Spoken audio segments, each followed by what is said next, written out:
Hi, welcome back to Wigging Out with Dr. Futrell. Um, Yesterday I had to take a day, just a mental health day. And maybe that's something that you all have to take or do as well for yourself. When I was having my sessions on Wednesday, I came out to eat dinner and um, just was in awe about what was happening on television to the point I felt nauseous. My heart felt like somebody was like this, just squeezing it. Couldn't get breath. I had to go take one of my anxiety medication pills because my coping skills were not helping me. One of the things that I have to do for anxiety to assist is remove things that are creating that form of anxiety. So I needed to get away from television, away from those things. I need to stop thinking about it and maybe ruminating on it or catastrophizing what it means from here on out, situation with just society in general. I was greatly saddened. When we all kind of felt like, okay, 2020 was terrible, like, let's move on, let's move forward. And then it's just like, oh, okay, we're apparently not mature right now. I feel like as society, we're just struggling through a maturity growth process and a pruning process and changing. And I don't really know what's coming out of that. So that's part that leads to that anxiety, the fear of the unknown, the worry, things like that. So what I want to come on here today, I'm not going to do this very long, but I want to come on and I want to tell you some different techniques and skills and things to kind of help. So number one, there is the Mindfulness Coach app that was actually created for PTSD by veterans, or maybe the VA is the one who created it. It is free to download that app, and it teaches about mindfulness and how to practice mindfulness. It helps with like flashbacks or different things like that as well, right? So I highly recommend that app. It has been a wonderful app to practice and use and learn, and you can track your progress. It's pretty cool. The Calm app is pretty good, but I think you have to pay for that one. I think there's only like a 7-day trial for that one. If anybody knows of any other apps as well that would help, I highly recommend YouTube. YouTube has been a lifesaver for me. I can type in mindfulness techniques, muscle relaxation, breathing techniques, things like that, and I can practice them and put them in, and someone else has blessed us with teaching us how to do it. I recommend that you listen to them and determine, does it sit well with me? Does it help me feel relaxed? Do I really believe what they're saying or doing? Because some comes from maybe different religions and things like that, and so it might not settle well with people. So that's fine. Go find a different one, right? Kind of like the last video. I'm not everyone's cup of tea. So it's not everyone is going to be everyone's cup of tea. So I'm just giving you suggestions to try to practice. But practicing the breathing, how I do the breathing technique, I'm going to tell you how I do it. I will breathe in my nose, out my mouth, and I count to 5. Now, when I'm in a grocery store, I'm not going to be doing this.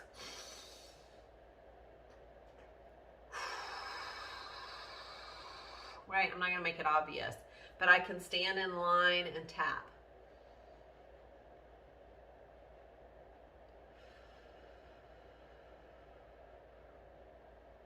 No one is going to arrest me because I'm breathing oxygen, right? But I can tell you what it does is it starts making my head feel this nice, airy feeling. Because why? When we start feeling anxious, we are only using like 1/4 of our lung capacity. When I do a breathing technique, watch. It's filling up way down here. Holding it even helps more. 1, 2,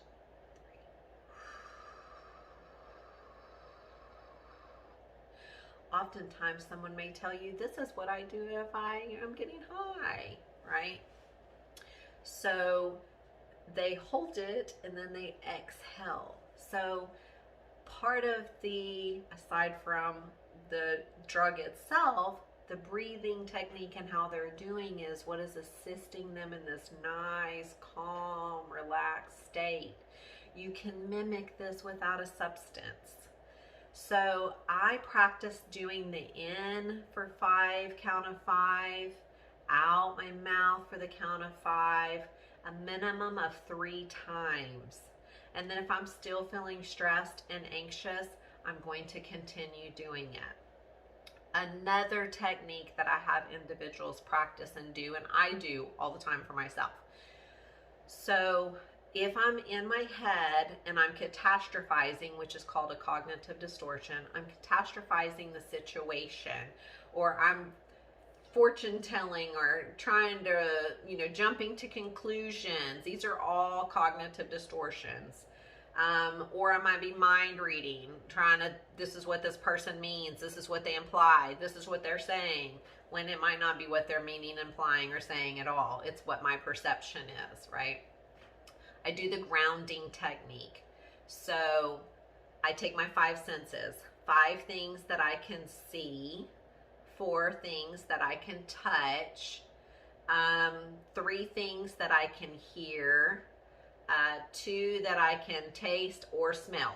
These can be changed up any way you need them. If I'm in a restaurant, I'm probably going to be able to do 5 things I can taste, right? Or 4 things I could smell, right? So you change it the way you need to. But the grounding technique, I love to get into detail.